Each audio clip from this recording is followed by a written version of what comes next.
Hi friends, मैं हूँ Nivedita. This is my first blog. क्योंकि ये मेरा फर्स्ट ब्लॉग है, इसलिए इसमें अत्यधिक संभावना है कि इसमें कुछ त्रुटियाँ होंगी। कृपया करके उन त्रुटियों को नज़रअंदाज करके आप लोग इसे देखिएगा। मैं अपने फर्स्ट ब्लॉग की शुरुआत ट्रैवलिंग ब्लॉग से कर रही हूँ। कुछ दिनों में मेरी इंटरनेशनल ट्रिप भी है। इंटरनेशनल, ना केवल इंटरनेशनल ट्रिप बल्कि सोलो इंटरनेशनल ट्रिप। मैं अपने ट्रिप की ईच एंड एवरीथिंग शेयर करूँगी।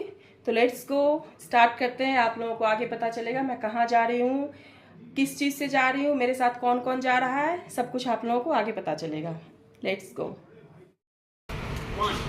Passengers waiting on the platform are requested to allow passengers from the train to alight first. Thank you for your attention. मुझे जाना था terminal 1 चूँकि मेरे घर से ओनली 6 मिनट के डिस्टेंस पे है मेट्रो से। बट अगर कैब से जाते तो कैब से जाने में मिनिमम हाफ एन आवर लग जाती है। अगर आपके पास लगेज कम हो तो फिर मेट्रो से बेस्ट ऑप्शन कोई, एटलीस्ट जो दिल्ली में रहते हैं उन्हें पता होगा जो दिल्ली की ट्रैफिक कितनी हेक्टिक होती है। इनफैक्ट दिल्ली मुंबई दोनों की। तो हम लोग मेट्रो से जा रहे थे, अभी मेट्रो स्टेशन पहुंच गए। तो और सबसे अच्छी बात ये थी कि मेरी फ़्लाइट की जो टाइमिंग थी वो बड़ी अच्छी थी और वो ऑफिस टाइमिंग नहीं थी। अदरवाइज अगर आप मेट्रो में चढ़ते हैं दिल्ली में, जो लोग दिल्ली में रहते होंगे उन्हें पता होगा, ऑफिस टाइम में अगर आप कहीं भी मेट्रो से जा रहे हो फिर बहुत हेक्टिक हो जाती है। फिर हम मेट्रो से पहुंच गए और मैं रहती हूँ दिल्ली में पालम में। वहाँ से सेकंड स्टेशन है terminal 1 domestic airport. International airport नहीं, इंटरनेशनल एयरपोर्ट की तो मेरे घर से थोड़ा सा डिस्टेंस है, बट डोमेस्टिक एयरपोर्ट मेरे पास में है। ये है, अभी एक्चुअली टर्मिनल 1 पे कंस्ट्रक्शन चल रही है, वरना तो मेट्रो के गेट से आप निकलेंगे और डायरेक्ट टर्मिनल 1 पे पहुंच जाएंगे। अभी आप देख पा रहे होंगे कि ये कंस्ट्रक्शन चल रही है, इसलिए मुझे थोड़ा सा वॉकिंग करना पड़ा। अभी कुछ दिनों पहले आप लोगों ने एक न्यूज़ देखा होगा कि टर्मिनल 1 की कंस्ट्रक्शन साइड की कुछ छत गिर गई थी। वो यही थी जो सामने से दिख रही, जहाँ पे गाड़ियाँ जा रही है। अभी एक्चुअली थोड़ा सा वो कंस्ट्रक्शन की वजह से ब्लॉकेज हो गए हैं, तो जाने आने का रास्ता थोड़ा सा चेंज करना पड़ रहा है मुझे। पहले मुझे आइडिया भी नहीं था, बट थोड़े दिन पहले जब मैं ट्रैवल की थी तो इधर से एंट्री नहीं थी, पहले किसी और साइड से एंट्री थी, इसलिए मुझे थोड़ी सी प्रॉब्लम हुई। बट मैं पहुंच गई यहाँ पे। अभी मैं अंदर जाने से पहले ये देख रही हूँ अपना टिकट एंड आईडी प्रूफ। मैं और मेरा बेटा ट्रैवल कर रहे हैं और ये आपको पता चलेगा कि मुझे ये ट्रैवल अभी अपने बेटे की स्कूल में लीव दे करके करनी पड़ रही है, क्योंकि मुझे अभी फॉरेन ट्रिप पे जाना है। कुछ रीज़न है, ऐसा नहीं कि मैं घूमने जा रही हूँ, कुछ रीज़न है, इसलिए कुछ पर्सनल रीज़न है। अगर मैं बेटे को यहाँ छोड़ भी देती, बट हस्बैंड बच्चों के साथ ऑफिस, फिर उनके लिए हेक्टिक हो जाएगा मैनेज करना। और मेरा बेटा अभी इतना बड़ा नहीं हुआ है कि वो अकेले रह जाए, बट वो मेरी माँ के साथ बहुत कंफर्टेबल है, इसलिए मैं उसे छोड़ने जा रही थी। सेकेंड रीज़न ये भी था कि मेरे भाई एंड भाभी भी जा रहे थे, फिर उन लोगों ने बोला हम साथ में एक ही दिन पहुँचते हैं। बट उनकी डेस्टिनेशन, उनका डिपार्टिंग प्लेस अलग है, मेरा डिपार्टिंग प्लेस दिल्ली है, बट हमारा डेस्टिनेशन एक ही है। हमारा होम टाउन है बिहार में दरभंगा। हम दोनों के फ़्लाइट में कुछ 3 आवर्स का गैप था। वो लोग मेरे से 3 आवर्स पहले पहुंचने वाले थे और मैं 3 घंटे बाद पहुंचने वाली थी। आगे आपको दिखेंगे, मेरे भाई भाभी भी दिखेंगे। तो इस वजह से भी मैं आज जाने का चुनी थी, जो सेम डे पे मिल भी जाएंगे। वो लोग तो थोड़ा वो अपने हॉलीडे के लिए जा रहे हैं, बट मेरी मजबूरी थी, मुझे अपने बेटे को छोड़ने के लिए जाना था, क्योंकि इसी वीक में मुझे बाहर निकलनी है। तो मैं छोड़ के आती, फिर मुझे निकलनी भी है, मुझे खुद की पैकिंग वगैरह भी करनी है। अभी आप देख पा रहे होंगे कि मेरे पास पहले एक और लगेज था, मैंने सिक्योरिटी चेक इन में वो लगेज डाल दिया था। जो लोग ट्रैवल करते होंगे उन्हें पता होगा कि पहले हम जब सिक्योरिटी चेक इन करते हैं तो उसमें अपनी लगेज डाल देते, फिर बस हैंड बैग बचता है। अभी मेरे बेटे की मस्ती शुरू होगी, उसका फेवरेट प्लेस है एयरपोर्ट। ये टर्मिनल 1 कंस्ट्रक्शन हो ही रहा है, इसलिए जो लोग अभी थोड़े दिन पहले ट्रैवल किए होंगे उनको कुछ नया नया सा लग रहा होगा। एक्चुअली IGI बहुत ही सेंसिटिव एयरपोर्ट है ना। पहली बात तो ये काफ़ी लार्ज है, एंड दूसरी बात कि ये राजधानी में है, तो ऑलरेडी ये थोड़ी सेंसिटिव हो जाती है।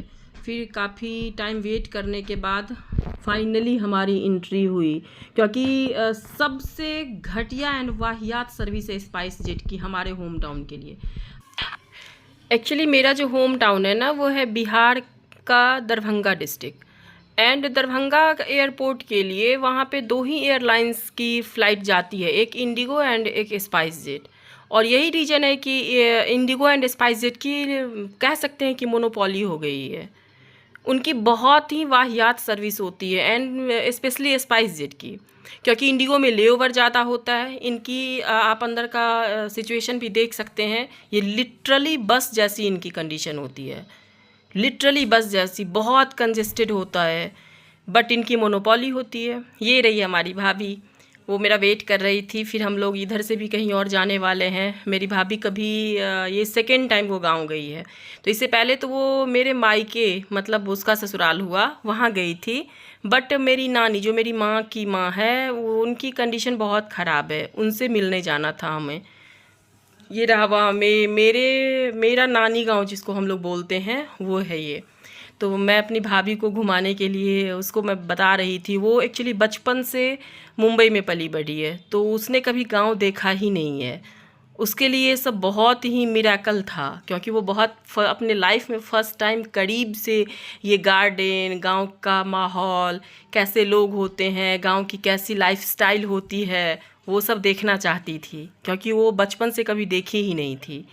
जो लोग मेट्रोपॉलिटन में पले बढ़े होते हैं बाय बर्थ, उन्हें किधर ये सब देखने मिलता है।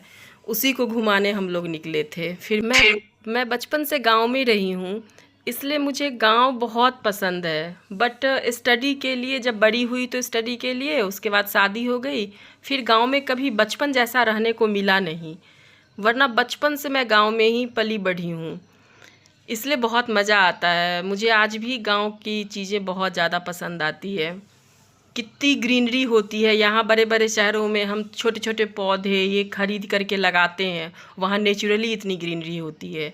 ये सारे आम के पेड़ हैं, उसको मैं दिखला रही थी कि ये देखो ये क्या सब, उसको उसके साथ मैंने मस्ती किया। मैं एक फ्लावर लेकर के उसके बालों में लगा दिया था, वही मैं उसको दिखला रही थी। ये है हल्दी, उससे पूछ रही थी कि हल्दी जो हम अपन खाते ना, वही है ये हल्दी। ये तुअर दिखला रही थी। वो बहुत शौक थी, क्योंकि उसने कभी देखा ही नहीं था, इसलिए उसको बहुत मज़ा भी आ रहा था एक्चुअली ये सारे कुछ देखने में। अभी हम लोग उसको काफ़ी टाइम घुमाने के बाद फिर हम लोग अपने घर आ गए। वहाँ का शूट मैंने इसीलिए नहीं किया क्योंकि मैं अभी आज ये मेरा फर्स्ट ब्लॉग है, और सबको पसंद नहीं आता है ना ये वीडियो फ़ोटो ये इन सब में आना, स्पेशली मेरे दादाजी को। तो इसलिए मैंने अपने घर का कुछ भी शूट नहीं किया। ये थोड़ा थोड़ा क्लिप मैं जो शूट कर सकती थी मैंने उतना ही शूट किया। अभी हम लोग उसको लीची का जो बिहार के का फेमस है लीची ना, मुजफ्फरपुर का, वो हमारे मेरी माँ के मायके का ही साइड है। वही मैं उसको बता रही थी कि यहाँ का लीची पूरे इंडिया में फेमस है। वही शाही लीची और पता नहीं क्या क्या, वो उतने नाम तो मुझे भी नहीं पता है। ये है हमारा लीची बागान। फाइनली कंप्लीट हो गई उसका टूर। फिर वहाँ से मैं आ गई वापस। ये मेरी रिटर्निंग की है, क्योंकि दरभंगा एयरपोर्ट है वो डिफेंस एयरपोर्ट है, वहाँ पे फ़ोटो और वीडियो शूट करना प्रोहिबिट है। तो इसलिए यहाँ पे फिर मैं जब फ़्लाइट से उतरी तभी से मैंने थोड़ा सा कैप्चर किया। ये है जब मैं जा रही थी फ़्लाइट से उतरने के बाद, जब मैं टर्मिनल 3 के लिए आ रही थी, ये तभी का है। ये सारे फ़्लाइट्स हैंगर में लगे हुए हैं। वहाँ से मैं दरभंगा एयरपोर्ट से मैं शूट कर ही नहीं सकती थी, वो डिफेंस एयरपोर्ट होने के कारण, इसलिए वहाँ से फिर मैंने किया नहीं। और फ्लाइट में बैठने के बाद मुझे याद ही नहीं रहा, क्योंकि ये अभी ब्लॉगिंग मैं अच्छे से करती नहीं हूँ ना, ये मेरा एक्चुअली फ़र्स्ट ब्लॉग है, तो मुझे उतना आइडिया नहीं है, मैं भूल गई। फिर अभी हम लोग फ़्लाइट से उतरे, फिर हम जा रहे थे अराइवल पे। वो थोड़ी दूर, इस बार गेट से टच करके नहीं फ़्लाइट को रोका, तो हम लोग बस से जा रहे थे। फिर इधर से आपको दिखेगा एयरपोर्ट के का इंटरनल एरिया। जो पैसेंजर होंगे वो उन्हीं के लिए इधर अलाउ होता है। इनफैक्ट पैसेंजर भी वॉकिंग तो नहीं ही कर सकते हैं।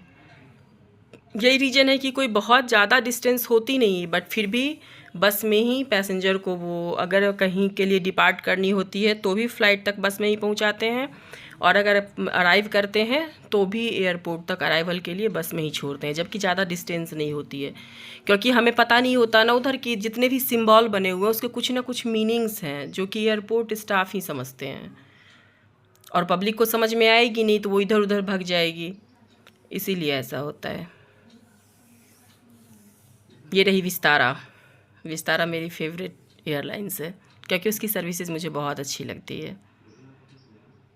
ये सारे आप देख पा रहे होंगे, सारे कुछ तो एयर इंडिया है, एक विस्तारा है, ये एयर इंडिया है। मेरी 2 दिन बाद की जर्नी एयर इंडिया में ही होने वाली है। हर एयरलाइंस की अपनी अपनी बसेज होती है। ये मेरे सामने वो इंडिगो की है। अब हम फाइनली पहुंच गए अराइवल पे, दिल्ली एयरपोर्ट के अराइवल पे। मेरे से पहले भी किसी और एयरलाइंस के पैसेंजर हैं, किसी और फ्लाइट के। ये रही IGI टर्मिनल 3 का arrival, domestic arrival. International arrival, international departure and domestic arrival and domestic departure दोनों अलग अलग होते हैं। ये तो अपना जाना पहचाना IGI है। ये चीज़ें देख करके IGI का ये अक्सर लोग यहाँ पे पिक्चर क्लिक कराते हैं क्योंकि सच में सामने से बहुत खूबसूरत लगता है। ये तो कुछ ऐड बाइक वाइक का दे रहा है। ये है एयरपोर्ट के अंदर की शॉप, जहाँ की बस हम देख सकते हैं, मतलब बाहर के मार्केट से 10 टाइम्स 20 टाइम्स मोर एक्सपेंसिव होते हैं यहाँ के प्रोडक्ट। अब हम आ गए बेल्ट पे, अपना लगेज का वेट कर रहे थे। हमारा सामान आने वाला था मेरी लगेज आने वाली थी बेल्ट नंबर 7 पे, तो उसी का वेट कर रहे थे। लगेज से सामान लेते टाइम बहुत ध्यान रखना होता है क्योंकि कई बार ऐसा होता है ना, जो कुछ लोगों के बैग सेम होते हैं और लोग इतना केयर करते नहीं है। वो कलर देख करके एक झलक में देखते हैं और लगेज ले लेते हैं, फिर उन लोगों को परेशानी हो जाती है क्योंकि जिनको मिला है ना ही उनके वो सामान है, जिनका बैग चला गया उनका भी चला गया, तो दोनों कंप्लेन करते हैं। और बैगेज पे टैग लगा होता है तो एयरलाइंस वालों को पता होता है, फिर वो CCTV चेक करते हैं, उसके सब बहुत सारे प्रोसेस होते हैं। ये देखिए कैसे सामान आता है, ये देखने में बड़ा मज़ा आता है। ऐसे ही अभी मैं वेट ही कर रही थी, थोड़ी देर बाद सब लोग वेट कर रहे होते हैं। एक्चुअली जब फ्लाइट से निकलते हैं तो सबसे पहला ध्यान होता है ये सुनना जो किस बेल्ट नंबर पे हमारी लगेज आएगी, और सेकेंड थिंग होता है कि जितना जल्दी पहुंच जाएंगे उतना जल्दी आगे खड़े हो पाएंगे क्योंकि बहुत लंबी भीड़ हो जाती है ट्रॉली लेके। बट मेरी लगेज थोड़ी ही टाइम में आ गई। मैं थोड़ी ही देर, पता नहीं शायद मैंने पहले किया था इसलिए मैं, हाँ ये रही मेरी लगेज। मैंने अपना लगेज उतारा, एक ही लगेज मेरे साथ थी। अब एग्जिट की ओर निकल गए। ये रही IGI का वे आउट, एग्जिट। अभी मेरे पास चूँकि लगेज ज़्यादा होता है फिर तो एक ही ऑप्शन होता है घर पहुंचने का, केवल कैब। बट जब लगेज कम होती है तो कैब से अभी ऑफिस के छूटने का टाइम है तो अभी रोड पे बहुत ट्रैफिक होगी, और ट्रैफिक के टाइम में मेट्रो से बेस्ट ऑप्शन कुछ नहीं होता है। तो वही मैं सोच रही थी, गेट नंबर मैं ढूंढ रही थी, किस गेट से मैं निकलूँगी तो मेट्रो मुझे सामने दिखेगा। और जो मेरे घर के पास है वो है डोमेस्टिक एयरपोर्ट की मेट्रो, और ये है एयरपोर्ट लाइन। एयरपोर्ट लाइन से मुझे थोड़ा सा ट्रैवलिंग करना पड़ता है। मेरे घर के पास पड़ता है D21 द्वारका वाली, मुझे उधर जाना होता है।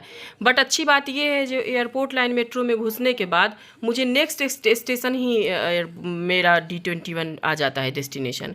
फिर वहाँ से कैब करूँ या फिर अभी आज सामान कम था, मैंने अपने हस्बैंड को बोल दिया था आ जाने। अब आज मैंने इतना ही शूट किया। ये मेरा फर्स्ट ब्लॉग था। अगर आप लोगों को अच्छा लगेगा तो मैं नेक्स्ट ब्लॉग भी लाऊंगी। नेक्स्ट ब्लॉग मेरा होगा डायरेक्ट इंटरनेशनल ट्रिप का।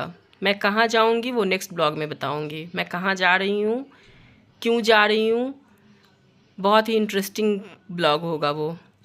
अभी मैं बाहर निकलूँगी, मेरे हस्बैंड वेट कर रहे हैं, इसलिए अगर पसंद आए तो चैनल को सब्सक्राइब कर दीजिएगा, like share comment. Bye bye.